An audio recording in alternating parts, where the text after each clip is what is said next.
Bulletin ગુજરાતીમાં આપનું સ્વાગત છે અને આપની સાથે હું છું મિત્તલ ખાણીયા। મહત્વના સમાચાર પર નજર કરીએ તો મોટા સમાચાર સામે આવ્યા છે। લોકસભા ચૂંટણી પહેલા કોંગ્રેસમાં મોટું ભંગાણ થયું છે। સીજે ચાવડાએ ધારાસભ્ય પદેથી રાજીનામું આપી દીધું છે। વિધાનસભા અધ્યક્ષને રાજીનામું સોંપી દીધું છે। સીજે ચાવડાએ કોંગ્રેસથી છેડો ફાડ્યો છે। વિજાપુરથી સીજે ચાવડા ધારાસભ્ય હતા। રાજીનામાથી ઉત્તર ગુજરાતમાં કોંગ્રેસને ફટકો પડ્યો છે। એક તરફ લોકસભા ચૂંટણી નજીક છે, બીજી તરફ કોંગ્રેસને આ મોટો ઝટકો। વિધાનસભા અધ્યક્ષને તેઓએ રાજીનામું સોંપી દીધું છે। સીજે ચાવડાએ કોંગ્રેસથી છેડો ફાડ્યો છે। વિજાપુરથી ધારાસભ્ય સીજે ચાવડા કે જેઓએ પોતાના પદ પરથી રાજીનામું આપી દીધું છે।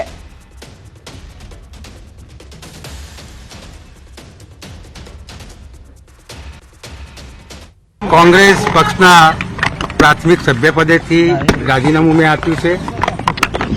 कांग्रेस पक्षना प्रमुख माननीय श्री शक्तिसिंहजी गोहिलને ईमेल द्वारा मैं माરું રાજીનામું મોકલી આપ્યું છે અને कांग्रेस पक्षना नेता અમિતભાઈ ચાવડાને દંડક તરીકે પણ મેં રાજીનામું આપી દીધું છે અને આ રાજીનામું આપ્યા બાદ માન્ય गुजरात विधानसभा अध्यक्ष ने धारासभ्य पदेथी विजापुरना धारासभ्य पदेथी पण मैं राजीनामું આપી દીધું।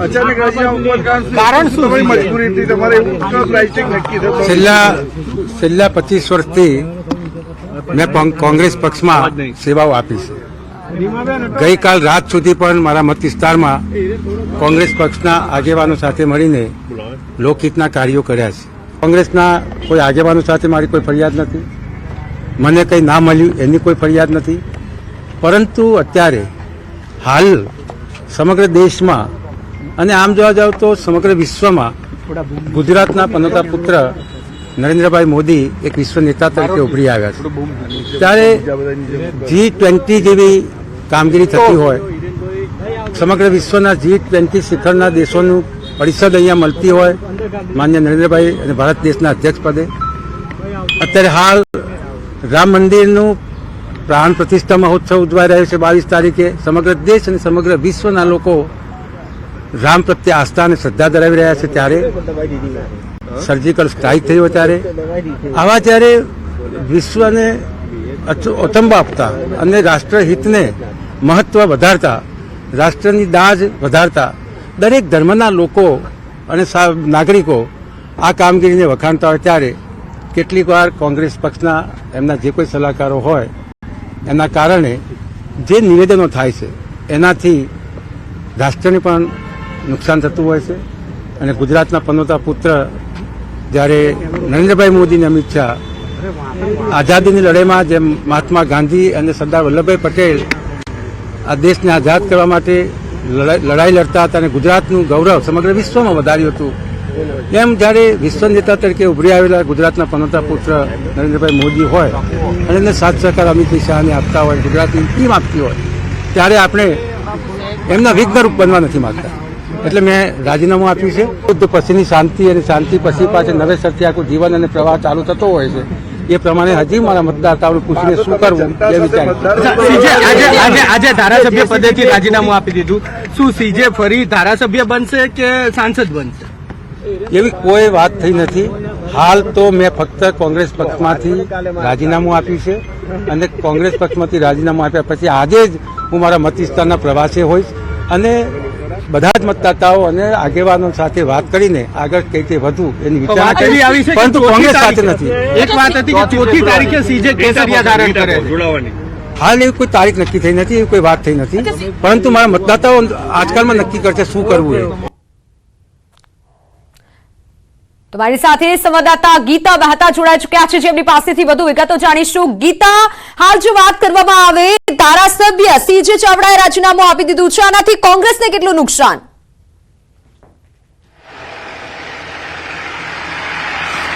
જી, સીજે ચાવડા કોંગ્રેસના વરિષ્ઠ નેતા છે અને શંકરસિંહ વાઘેલા જૂથના બેઝિકલી ગણાય છે। એક સમયે તેઓ કલેક્ટરની જવાબદારી પણ નિભાવી ચૂક્યા છે. એટલે નિવૃત્ત આઈએએસ અધિકારી પણ છે, સાથે સાથે કોંગ્રેસના વરિષ્ઠ નેતા પણ છે. અને એવું કહી શકાય કે કોંગ્રેસનાથી મોટો ફટકો પડ્યો છે, કારણ કે કોંગ્રેસની જે થિંક ટેન્ક છે એમાંના એક વ્યક્તિ, એક ધારાસભ્ય તેઓ કહી શકાય. મેં પહેલા પણ કહ્યું કે તેઓ એક આઈએએસ અધિકારી રહી ચૂક્યા છે, એટલે તેમનું જે લેવલ છે, બૌદ્ધિક લેવલ છે, જ્યારે તેઓ વિધાનસભામાં પણ પ્રશ્નો પૂછતા હતા, તેમના પક્ષ વતી જ્યારે જવાબો રજૂ કરતા હતા, દલીલો કરતા હતા, ત્યારે જ તેમનું જે બૌદ્ધિકપણું છે તે નજરે પડતું હતું. અને મેં પહેલા પણ કહ્યું તે રીતે શંકરસિંહ વાઘેલાના જૂથના તેઓ મનાય છે અને ઘણા સમયથી તેઓ કોંગ્રેસ સાથે હતા. પહેલેથી જ તેઓ કોંગ્રેસ માનસિકતા ધરાવતા હતા અને જ્યાં જ્યાં શંકરસિંહ ગયા તેની સાથે સાથે તેઓ રહ્યા છે. અને થિંક ટેન્ક કહેવાય એટલે મોટો ફટકો છે કોંગ્રેસ માટે. અને એમાંય લોકસભા ચૂંટણી ટાણે જ્યારે પ્રેશર છે 26 લોકસભા બેઠકો જીતવાનું કોંગ્રેસના માટે, તેવા સમયે આ ખૂબ જ એક કોંગ્રેસના માટે મોટા ફટકારૂપ એક ઘટના કહી શકાય. અને એવું લાગી રહ્યું છે કે હવે ટૂંક જ સમયમાં તેઓ વિધિવત રીતે ભાજપનો ખેસ ધારણ કરશે અને ભાજપ તેમને સાબરકાંઠા સીટ પરથી ઉમેદવાર પણ બનાવી શકે તેવી એક સંભાવના પણ સૂત્રો જણાવી રહ્યા છે. હાલ સાબરકાંઠા સીટ ઉપરથી દીપસિંહ રાઠોડ ભાજપના સાંસદ તરીકે છે, પરંતુ તેની જગ્યાએ હવે તેમને રિપીટ કરવાની જગ્યાએ હવે સીજે ચાવડાને ટિકિટ તેઓ ઓફર કરી શકે છે તેવું લાગી રહ્યું છે. જી બિલકુલ ગીતા, અને આ સાથે જો વાત કરવામાં આવે, ભાજપના ક્યાંક ને ક્યાંક વખાણ કર્યા છે, ખાસ કરી નરેન્દ્ર મોદીના, પ્રધાનમંત્રીના વખાણ કર્યા છે સીજે ચાવડાએ. G20 ની વાત કરી છે અને એવું કીધું છે કે હું વિપક્ષ એટલે તેમની સામે રહેવા નથી માંગતો.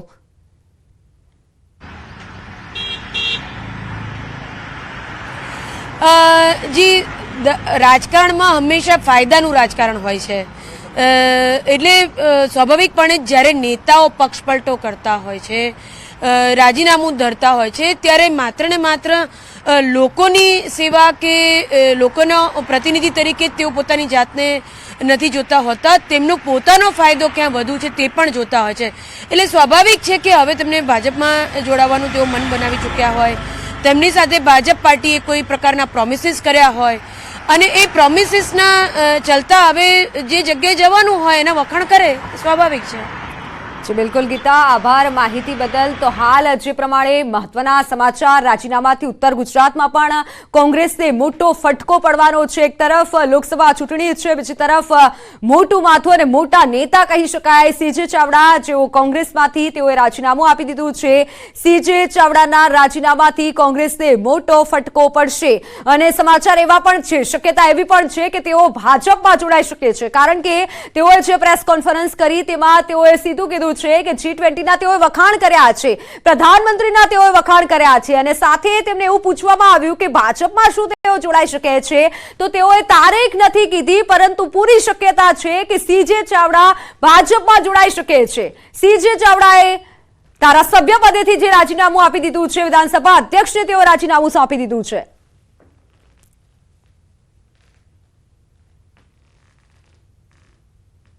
કોંગ્રેસ પક્ષના પ્રાથમિક સભ્યપદેથી રાજીનામું મેં આપ્યું છે. કોંગ્રેસ પક્ષના પ્રમુખ માન્ય શ્રી શક્તિસિંહજી ગોહિલને ઈમેલ દ્વારા મેં મારું રાજીનામું મોકલી આપ્યું છે અને કોંગ્રેસ પક્ષના નેતા અમિતભાઈ ચાવડાને દંડક તરીકે પણ મેં રાજીનામું આપી દીધું છે. અને આ રાજીનામું આપ્યા બાદ માન્ય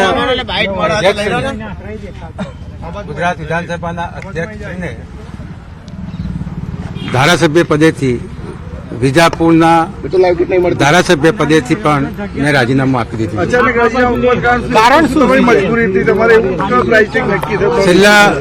છેલ્લા 25 વર્ષથી મેં કોંગ્રેસ પક્ષમાં સેવાઓ આપી છે. તો ફોનલાઈન પર મારી સાથે કોંગ્રેસ નેતા અમિત નાયક જોડાઈ ચૂક્યા છે. અમિતભાઈ, ન્યૂઝ સિટી ગુજરાતીમાં સ્વાગત છે આપનું. સૌથી પહેલા ધારાસભ્ય રાજીનામું આપ્યું છે સીજે ચાવડાએ, શું આપની પ્રતિક્રિયા, શું કહેશો? નહીં, ચોક્કસ જો સીજે ચાવડાએ કયા કારણોસર રાજીનામું આપ્યું છે એ તો સીજે ચાવડા સાહેબ પોતે જ એના પર પ્રકાશ પાડી શકે. પણ હું આપને એક ઘટના યાદ દેવડાવવા માંગુ છું. જ્યારે 2019ની લોકસભાની ચૂંટણીઓ હતી અને સીજે ચાવડા પોતે ઉમેદવાર હતા, ત્યારે પુલવામા જેવી ઘટના બની હતી અને વડાપ્રધાન નરેન્દ્ર મોદીને 56 ઇંચની છાતીના નેતા તરીકે આખું ભારતીય જનતા પાર્ટી જ્યારે વર્ણન કરતું હતું, ત્યારે સીજે ચાવડા તેમના ચૂંટણી પ્રચારમાં ખાસ એક શબ્દ બોલતા હતા કે ભાઈ 56 ઇંચની છાતી એ પાડાની અને ગેંડાની હોય, સિંહની નહીં. તો મારે અત્યારે ખાલી સીજે ચાવડાએ જે રાજીનામું આપ્યું છે, તો મારે આપના ન્યૂઝ 18ના માધ્યમથી એટલો જ પ્રશ્ન છે કે શું સીજે ચાવડા સાહેબ નજીકથી તેમના છાતીનું માપ લેવા માટે ત્યાં જોડાવા માટે જઈ રહ્યા છે? કેમ કે અત્યારે તો એમને ખુદે એ જ પ્રધાનમંત્રીના વખાણ કર્યા છે, G20 ની વાત કરી છે. એટલે જ મિત્તલબેન, મારે એટલે જ યાદ દેવડાવવું પડ્યું છે કે આ એ જ સીજે ચાવડા સાહેબ છે કે જ્યારે 2019ની લોકસભાની બહુ ટૂંકી જ, હજુ ભૂતકાળ વધારે લાંબો નથી, 3-4 વર્ષ પહેલાની જ ઘટના છે કે જાહેર મંચ ઉપરના તેમના ભાષણોના વિડીયો રેકોર્ડ આપની ન્યૂઝ મીડિયા મારફતે હશે જ. અને બીજી બાબત છે કે તેઓ અને તેમના પત્ની બંને સંધિ અધિકારી રહી ચૂક્યા છે, સરકારમાં વહીવટી માં એમની નોકરી કરી ચૂક્યા છે.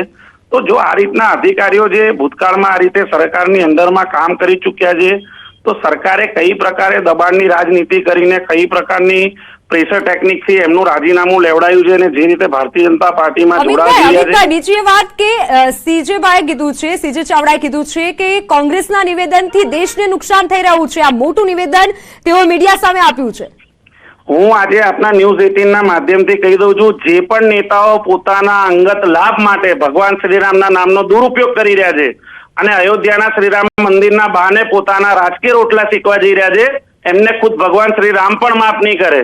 ભગવાન રામના નામથી પોતાની અંગત કારકિર્દી બનાવવા માટે, પોતાના વ્યક્તિગત ફાયદા માટે જે કોઈ પણ નેતાઓ આ રીતના પગલા લઈ રહ્યા છે, હું એમને મહેરબાની કરીને આપના માધ્યમથી કહેવા માંગુ છું કે ભગવાન શ્રીરામના નામનો દુરુપયોગ ના કરો. તમારે કદાચ તમારી પોતાની વ્યક્તિગત તાકાત ના હોય, માનસિક મનોબળ, તમારું મનોબળ એટલું મજબૂત ના હોય કે તમે સરકાર સામેની લડાઈમાં ખરા ના ઉતરી શક્યા હોય, તો મહેરબાની કરીને તમે પક્ષને નુકસાન કરવાનું, પક્ષને બદનામ કરવાનું, કોંગ્રેસ પાર્ટીની વિચારધારાને બદનામ કરવાનું કામ ના કરો. તમને તમારા વ્યક્તિગત કામો થતા હોય, લાભો દેખાતા હોય કે ક્યાંક સરકાર તમને દબાઈ રહી હોય અને એના પરિણામ સ્વરૂપ આપ તમે પક્ષ પલટો કરતા હોય, તમને તે અહીંયા કરતા વધારે અંગત લાભ મળતો હોય તો તમે જઈ શકો છો. પણ એમાં ભગવાન શ્રીરામને અયોધ્યાના રામ મંદિરનો મુદ્દો લઈને તમે તમારી માનસિક બાલિશતા છતી કરો છો, એવું મારું ચોક્કસ માનવું છે.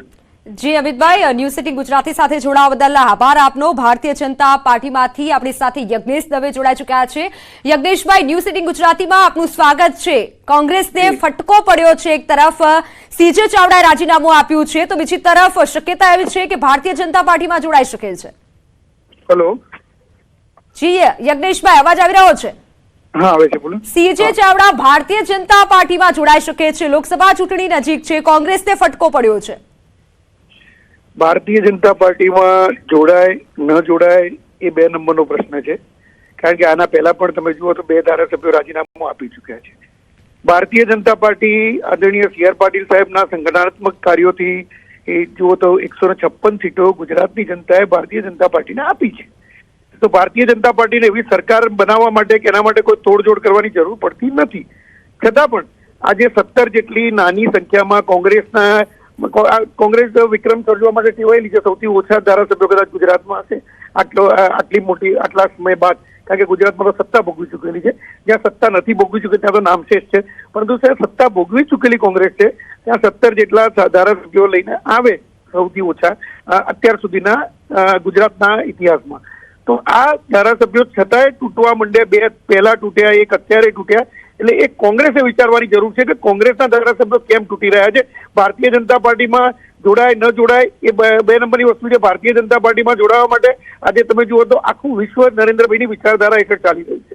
આખું વિશ્વ નરેન્દ્રભાઈની વિચારધારાને માની રહ્યું છે. આખા વિશ્વની અંદર તમે જુઓ તો ભારતની વિકાસની વિચારધારા જે કરી એ સ્વીકારાઈ રહી છે. અને ત્યારે તમે જુઓ તો કોંગ્રેસ ક્યાંથી બાકાત રહી શકે. જી યજ્ઞેશભાઈ, આભાર આપનો ન્યૂઝ 18 ગુજરાતી સાથે જોડાવા બદલ. તો વિધાનસભા અધ્યક્ષને સીજે ચાવડાએ રાજીનામું આપી દીધું છે. આ સાથે કોંગ્રેસ દ્વારા અનેક સવાલો પણ સીજે ચાવડા સામે થઈ રહ્યા છે.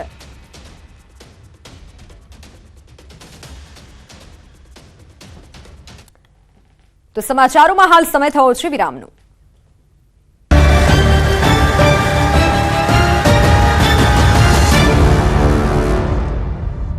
આદિ, આગામી 22મી જાન્યુઆરીના રોજ અયોધ્યામાં રામોત્સવ યોજાવા જઈ રહ્યો છે. આ દિવસે ઘરે ઘરે દીપડા પ્રગટાવવા માટે પ્રધાનમંત્રી નરેન્દ્ર મોદીએ અપીલ કરી છે. ત્યારે રાજપીપળા શહેરના 5000 ઘરોમાં દીવડાઓ પ્રગટે તે માટે એક દંપતીએ વિનામૂલ્યે દીવાઓનું વિતરણ શરૂ કર્યું છે.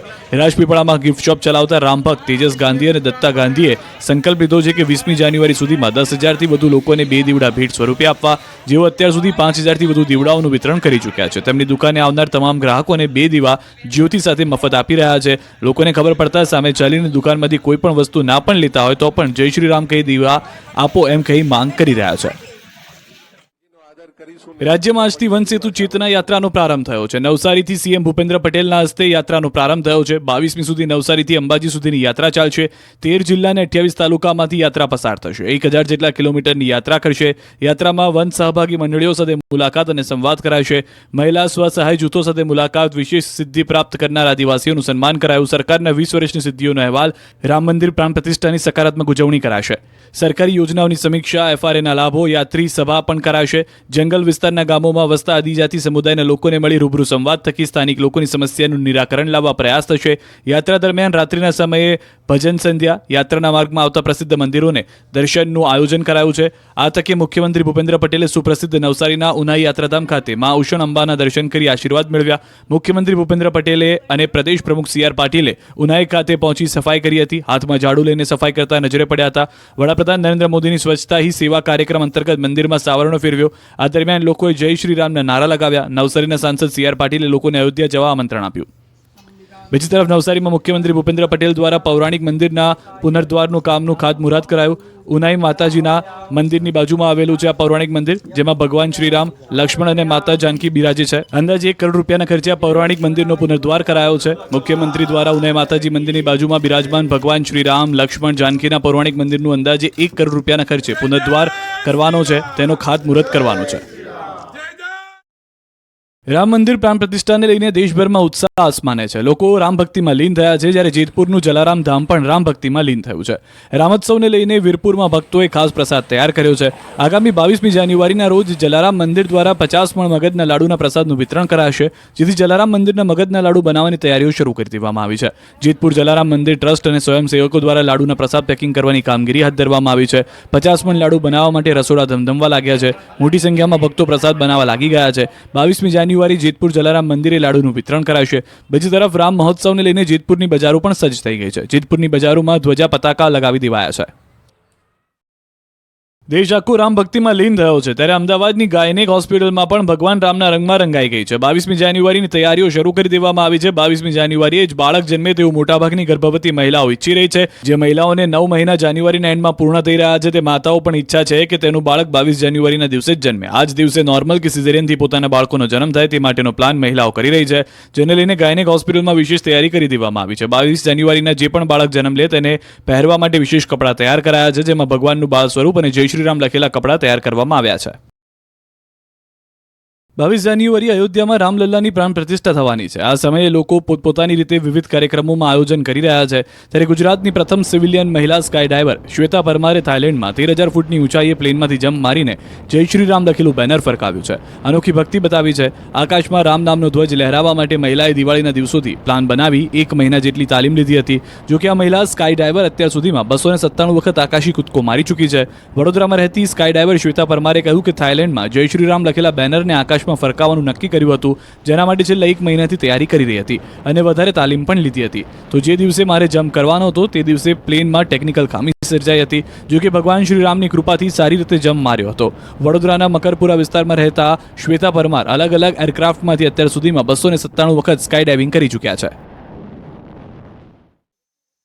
અયોધ્યામાં રામ મંદિરની પ્રાણ પ્રતિષ્ઠા મહોત્સવની પૂજા વિધિ શરૂ થઈ ગઈ છે. ત્યારે રામોત્સવ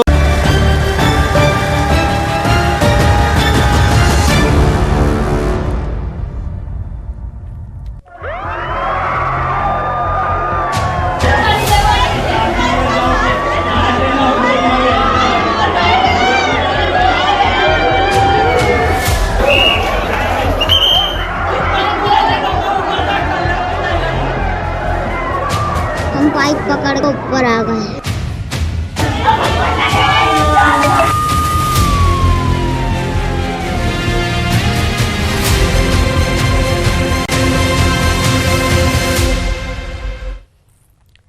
વેલકમ બેક. વડોદરામાં સર્જાયેલી કરુણતાએ લોકોને હચમચાવી દીધા છે.